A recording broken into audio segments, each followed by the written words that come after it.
नमस्कार, आप सभी का स्वागत है धार्मिक बातें यूट्यूब चैनल पर। कलयुग कब शुरू हुआ और कब खत्म होगा, ये सवाल आपके दिमाग में भी कई बार आया होगा। कलयुग की शुरुआत कैसे हुई? हिंदू पुराणों में 4 युगों का वर्णन मिलता है। सतयुग, त्रेता युग, द्वापर युग और कलयुग। ये देवताओं के 12,000 दिव्य वर्षों के समान होता है तथा सतयुग में शुरू होकर कलयुग में अंत होते हैं। हिंदू मान्यताओं और पुराणों के अनुसार पृथ्वी पर अभी कलयुग चल रहा है।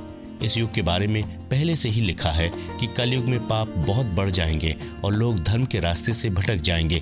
चारों तरफ अधर्म फैल जाएगा और उस समय भगवान विष्णु के 10वें अवतार कल की धरती पर आएंगे। अपने देवदत्त घोड़े पर सवार होकर पाप का सर्वनाश करेंगे। पुराणों में ये भी लिखा है कि कलयुग में मनुष्य का जीवन काल बहुत छोटा होगा। ये युवावस्था से पहले ही मृत्यु को प्राप्त होने लगेंगे। मनुष्य की उम्र सिर्फ 20 वर्ष ही रह जाएगी, जबकि पहले के युग में 500 सालों तक जीवित रहते थे। लेकिन कब शुरू हुआ कलयुग और कैसे होगा इसका अंत, ये बहुत ही कम लोग जानते हैं। इसके अलावा भी कलयुग से जुड़ी कई मान्यताएं और पौराणिक कथाएं बनी हुई हैं। तो चलिए जान लेते हैं कि कब शुरू हुआ कलयुग। भारत के महान गणितज्ञ आर्यभट्ट ने अपनी पुस्तक आर्यभट्टिया में लिखा है कि जब उनकी उम्र 23 साल की थी तब कलयुग का 3600वां साल चल रहा था। आंकड़ों के अनुसार आर्यभट्ट का जन्म 476वीं ईस्वी में हुआ था और गणना के अनुसार कलयुग का आरंभ 3102 ईसा पूर्व हो चुका था। इसके अलावा ब्रह्मवैवर्त पुराण के अनुसार इस समय कलयुग चल रहा है। जैसा कलयुग में होना बताया गया है वैसा भी होना शुरू हो गया है। धरती पर अधर्म खेलना शुरू हो चुका है।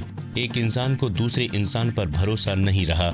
इंसान मोह माया के चक्कर में इतना जकड़ चुका है कि उसे दान, धर्म, ईश्वर भक्ति का समय नहीं मिलता। शायद इसीलिए इसे कलयुग कहा जाता है। कलयुग के आरंभ से जुड़ी एक और कहानी बताई जाती है। उसके अनुसार जब महाभारत के युद्ध में जब पांडवों ने कौरवों को हरा दिया और राजपाट संभाल लिया, तब कुछ ही समय बाद उन्हें आभास हो गया था कि संसार में कुछ नहीं रखा है। सारे भाई अपनी सत्ता त्याग कर पत्नी द्रौपदी के साथ स्वर्ग के लिए निकल पड़े। उन्होंने अपना सारा राजपाट परीक्षित को सौंप दिया। माना जाता है कि इसी से धरती पर कलयुग ने अपने पैर पसारना शुरू कर दिया था। राजा परीक्षित बहुत ही धार्मिक राजा थे। उन्होंने अपने राज्य में चारों ओर धर्म का प्रचार प्रसार किया। वो इतने दयालु थे कि किसी भी मांगने वाले को खाली हाथ नहीं भेजते थे। कलयुग उनके पास बार बार आकर धरती में रहने के लिए अनुमति मांगता रहा। राजा परीक्षित ने उसे जगह देने की हाँ कर दी, लेकिन एक शर्त रखी कि वो सिर्फ उसी मन में रह पाएगा जिसमें अधर्म होगा, जो सिर्फ लालच, हवस और नफरत से भरा होगा। कलयुग बहुत चालाक निकला। उसने शर्त स्वीकार करी और बड़ी चालाकी से राजा परीक्षित के मन में ही जगह बना ली। कुछ समय बाद राजा परीक्षित कालसर्प दोष के कारण मृत्यु को प्राप्त हो गए। इस तरह कलयुग धीरे धीरे पृथ्वी पर आने लगा। अब सवाल उठता है कि इसका अंत कैसे होगा। ब्रह्मवैवर्त पुराण के अनुसार जब कलयुग को धरती पर 5000 साल पूरे हो जाएंगे तो गंगा नदी सूख जाएगी। जब 10,000 साल होंगे तो धरती पर रहने वाले सभी देवी देवता वापस अपनी भूमि पर लौट जाएंगे।